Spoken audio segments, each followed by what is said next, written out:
What's going on, guys? Andrew's here with a new video. Like I said, today What We Drive got its first 1,000 subscribers, and that's very special to me at least. So to sort of review and tell you and share with you my experience of creating and managing and making videos for this channel in the form of Q&A with the 10 most frequently asked questions I've ever got. So whether or not you're a YouTuber or the audience just watching videos, I hope these answers help. So let's jump straight into this. Okay, question 1. How did you start? As some of you may know, I created What We Drive in the summer of 2018, which was last year. And I've always been big into car-related videos on YouTube and other platforms. You know, I'm the kind of guy who's just pays attention on just about every single car on the road. I love discussing about them, I love looking at them, driving them, taking photos at them, and even just listening to the engine sounds. So cars are definitely one of my top 3 favorite things. And I just thought to myself, why don't I share my interest and love about cars through the form of online videos? At that time, it was right before the 2018 Shenzhen, Macau, Hong Kong International Auto Show. So I took my phone and a handheld tripod, which already broke, and went there to film my first video. And from that on, I did not stop and continued to make more videos, so What We Drive was born. Question 2. How did you get the cars? Well, most of the review cars came from my friends, and then I actually rented some myself and a few from private sellers and dealers. For example, the first car I ever reviewed was the Mercedes-AMG A45, which was not available in the United States, and that's just a pity. Anyways, I borrowed that car from its owner, who has been a friend of mine for a pretty long time. And then the second car, the Miami Blue Porsche 718 Cayman, was provided by Porsche Center of Shenzhen in China. And it's kind of funny, so like I said previously, I filmed the first video at the 2018 Shenzhen Hong Kong Macau International Auto Show. I know I was at the Porsche showroom, you know, just walking around the 911s, Boxsters, and you know, Macans and Cayennes and all the cars, and just filming videos and kept speaking to the microphone. And then a sales guy, a sales specialist came up to me and asked what I'm doing. And I was like, oh, I'm a YouTuber and I make car videos. And that's the funny part, because at the time my channel wasn't even established and I have not made any videos yet. And the specialist was like, oh wow, that's really cool. And then he gave me his name card, and then it was right after the A45 video that was published, and I called him and asked if a new 718 Cayman could be available for making a video. And so yeah, I got to review the first car from a dealer. That's the one. Other cars, for example, the 2018 MX-5 Miata, Mazda MX-5 Miata, I actually rented that car with my own money, and the Mercedes-AMG C63S and the BMW i8 were both borrowed from private sellers through my friends' connections. So really, without all this external support, I would not be able to make all these videos, and hopefully one day when What We Drive, you know, grows big enough, then I can borrow more cooler cars from dealers and manufacturers. Question 3. How much do you make on YouTube? Now, this is the most frequently asked questions of all time. Some viewers even thought I made so much on YouTube that I bought cars to make videos of. The only car on channel that I owned is my 2008 Porsche Cayman in ruby red. And how much do I make off YouTube? 0. Right, I'm showing you a screenshot of this creator studio. Why is there no revenue? Because I simply don't get enough views and subscribers to be able to put on ads or get sponsorships. And in fact, since I actually spend my own money to rent cars for some videos, I should technically be incurring a loss overall. However, making car videos is one thing I like to do, and I see it as a hobby. So I don't really think about how much I'm gonna make on YouTube, you know, all that kind of stuff. Therefore, so long I can find cars to make videos of, or so long I'm able to afford renting cars for review, I will keep making videos on YouTube. Question 4. Do you have a team? Short answer is nope. What we drive is solely operated by myself, and the communication to get the cars, the filming, the editing, the publishing, and managing all social media platforms including Instagram, Facebook, Twitter, and WeChat. All these are done by myself without any assistance. In addition, I also make dual channel subtitles, that is English subtitles and Chinese subtitles for my audience in China. Speaking of being a bilingual, of course, so their videos over in China are slightly different from the ones you guys are seeing on YouTube, and they will be published later due to the subtitles. I had a friend to help me with typing some subtitles for 2 videos, but that's just about it. The rest I still did it myself because it was a very time-consuming process. But yeah, my team is basically a one-man team. Question 5. What gears, equipments, and softwares do you use? Wow, now this is a very big question. So, okay, software first. I've been using Final Cut Pro X since my first video. I bought this software about 4 years ago, and I actually haven't been using it much until I actually started While We Drive. I personally love it, and I think it is sufficient for what I'm doing. Adobe Premiere is recommended by many people as well, but for me, I really don't think that's necessary because I already had, Final Cut Pro X. Gears and equipment wise, first of all, this part is not sponsored by anyone or brand or organization. I'm just gonna tell you straight what I use. What I really want to say to you all is use whatever is available and add more when you really need to. I personally edit my videos on this 13-inch MacBook Pro from way back in 2013. It was the first time Apple added render display, and it had a Core i5 processor. To be honest with you, it is quite slow at this point, and editing can be a pain. But a new computer is, well, very expensive. Still, I try my best to work with this machine, and it would be painful to say goodbye to it. As some of you may know, my recent videos were all filmed in 4K, and editing 4K on this laptop is impossible. It's super slow, like a slideshow, but I did find a way to continue using this MacBook Pro, and that is to create proxy medias in Final Cut Pro X. And I'm happy that I can still make videos using this functionality. In terms of the filming device, well, it may be hard to believe, but I've been using the iPhone all this time. Yes, people, your everyday smartphone can be your best friend when it comes to filming. And just imagine how expensive it will be if I have to go for a 4K camera, right? So far I can confidently say that the quality on the iPhone XS or XS has not been disappointing. Before I had an iPhone X or 10, but I got 10s with my plan, so that wasn't too bad. My tripod is this Camo Pro 62-inch tripod, which I bought off Amazon for $27.99. My main microphone is a Boya BY-WM4 wireless microphone. Not the best quality I would say, but it is cheap and easy to use. Amazon now has the Mark II version for $79.99, which I think should be better. It sometimes has connection issues, which can be pretty frustrating, but overall it works for about 95% of the time. The other mic I use is the famous Rode Video Micro, which I'm using right now up here, and it's mainly for the test drive purposes. And I can confidently say that it has not failed me a single time. This again, I bought it off Amazon for about $65. Micro body, love it. So these were the main devices I used for a very long time, but one thing I did, which I still couldn't believe how I had the courage to do so, was mounting my phone on the outside of the cars during test drive to get different angles. Seriously, that was super dangerous, and I would not recommend this to anyone to act stupid like me like that. Although it worked for a period of time, but it wasn't until this thing happened when I test drove the Volkswagen GTI.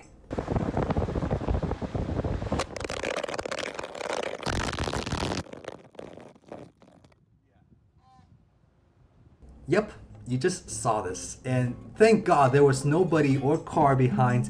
And the really fortunate thing was, although my phone case, which was a hard case, was completely shattered, my iPhone X survived with only a little scratch on the screen, and the back glass was completely intact. So that was just really lucky, and it was at that moment I realized that I could not use my smartphone anymore to film any outside clips when doing the test drive.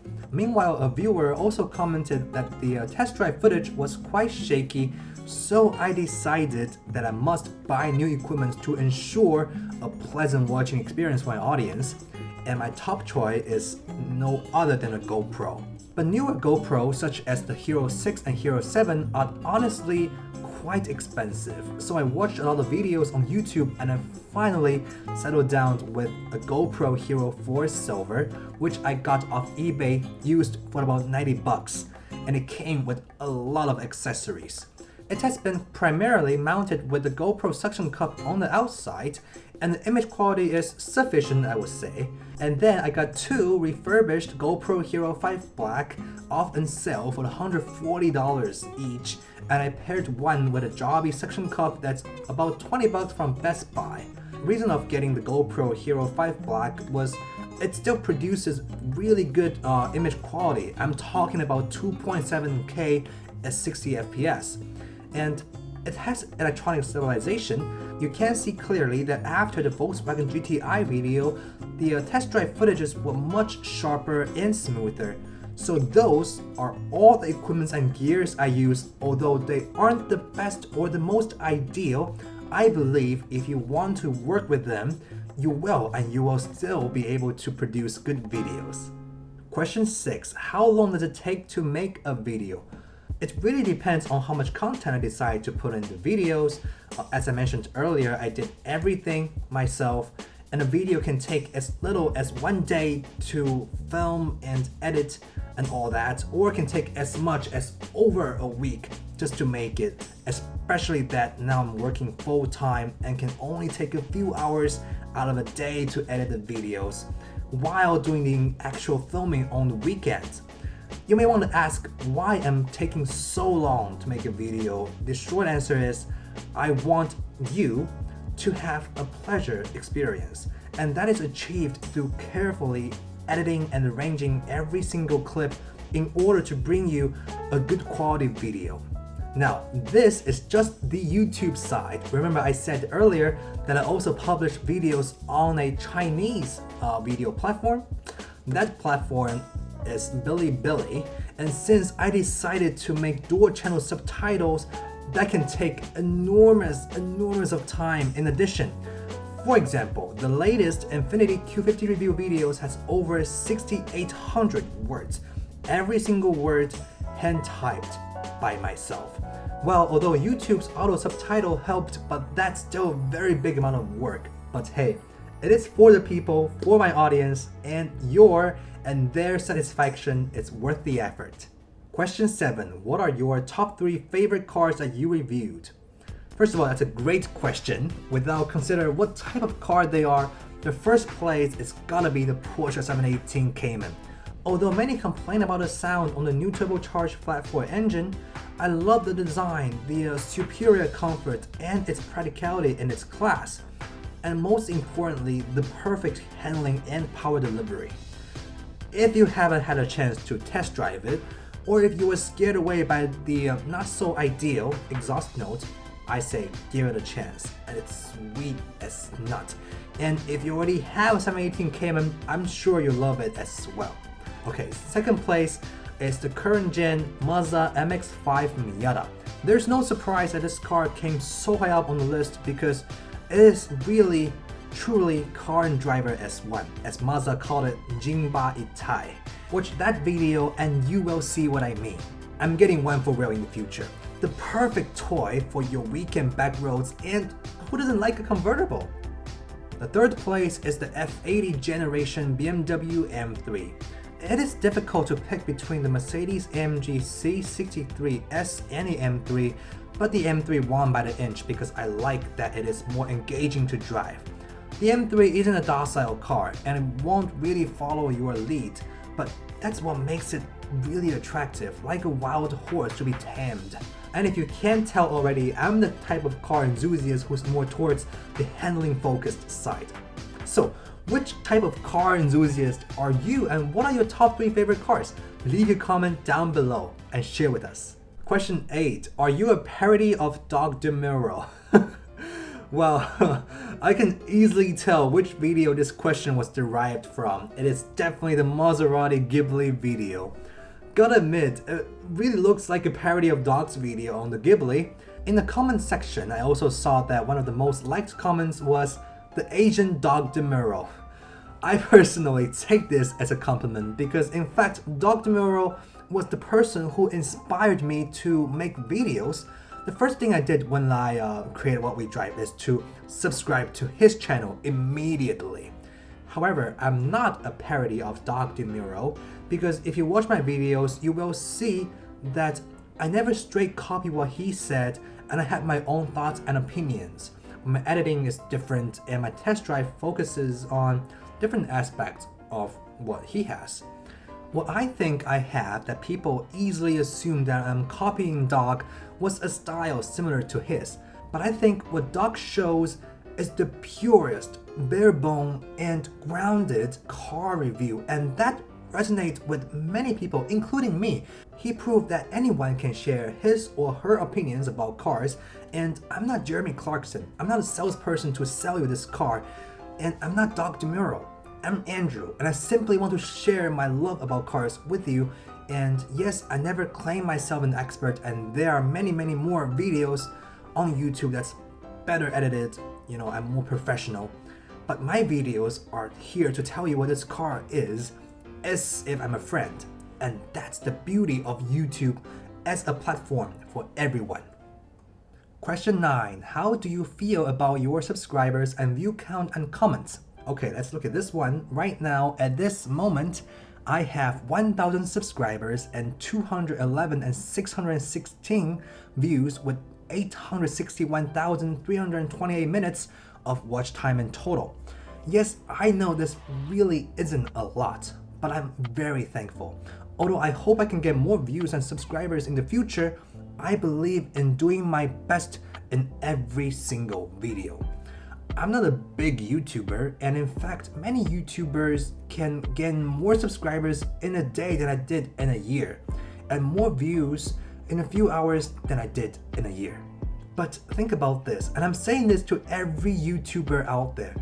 No matter how many subscribers you have, whether it is 1, 10, 100, 1,000, 10,000, or even a million, these are real people who are interested in your content and are willing to be your audience.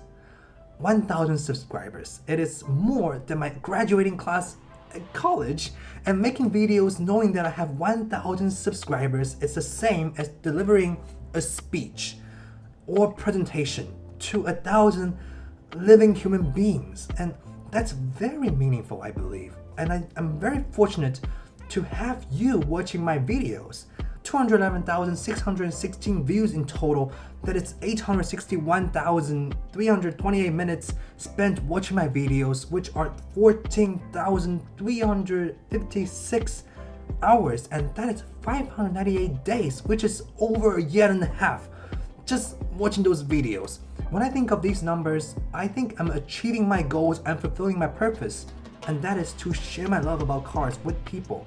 When you think about subscribers and view counts this way, you will see more that needs to be cherished, and more that needs to be grateful for, and more that fuel your passion to make more videos. As for the comments, I think in the past year, the biggest thing I learned was to be kind, be inclusive, and be clear in the responses when you have to. There are many great comments, and if you scroll down the comments, you will see that I hearted as many healthy comments as I can. This is an equal exchange, just like how people will say thank you when you complimented their work. I also reply with my sincere thanks. When there was a question or misunderstanding, I also reply to my best knowledge to clear things up. This is simply being responsible for the viewers and engaging with the audience, and this is what I believe in. Of course, there are also many vicious comments. Now, vicious or toxic comments aren't comments that disagree with my videos. I welcome disagreements because a video is never made just to get 100% likes or dislikes. And different opinions is what made YouTube unique, and I appreciate all the people who spend time commenting and watching the videos. There is a lot of comments held for review, and those that slip through YouTube's algorithm weren't really appropriate down there. There were people who straight commented on my race and color of skin, and there were also people who could take a single word out of the whole video and bashing on me personally. Man, I've even gotten private messages telling me to get the F out. I'm Chinese and I'm proud of my identity. I make videos for you, and it does not matter which country you come from, what skin color you have, or what accent you carry. So let's make it about cars and not about my skin color, race, accent, etc. Anyways, cheers to our common love about cars. Question 10. What's next? Well, in short, I will continue to make videos. 1,000 subscribers is a milestone for this channel and I won't stop. Some of you may have already noticed that my frequency of uploading has been slowed down, and my apology for this. I recently graduated from college and started my first full-time job. There's a lot to be adjusted. Plus, it's been more difficult to get new cars to make more videos, and it sort of has come to this bottleneck period for what we drive. But I'm still doing my best to try to keep up the pace. So I've been currently working to get this the new Porsche Panamera Sport Turismo for review, and I have a little more material to work with, which I'm saving as a surprise. I am currently, and this may be hard to believe, working in China. After spending so many years in the States, it's like a whole new world to me, and I have nearly no connection to get new cars. So if, and I'm just saying this just in case, if you or someone you know has a cool car in China, shoot me a message or email, and I will literally fly over to make a video of it. Due to my job, I will also be flying back and forth between China and the United States in the future, primarily in the West Coast and sometimes in the East Coast. So when I do, I will definitely make sure to get cars to make videos. And if you have a car in either LA, Boston, and don't mind contributing it for a video, so please shoot me a message, and I really appreciate it in advance. Anyways, I have 2 part-times and 1 full-time, but I'm trying my best to continue uploading videos. Wow, those were the 10 questions. Great questions indeed, and I think they pretty much concluded my thoughts and experience about what we drive for the past year.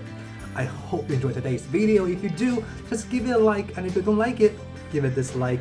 Comment down below, share with your friends, and if better, subscribe to What We Drive. Thank you so very much for watching, and I'll be seeing you in the next video.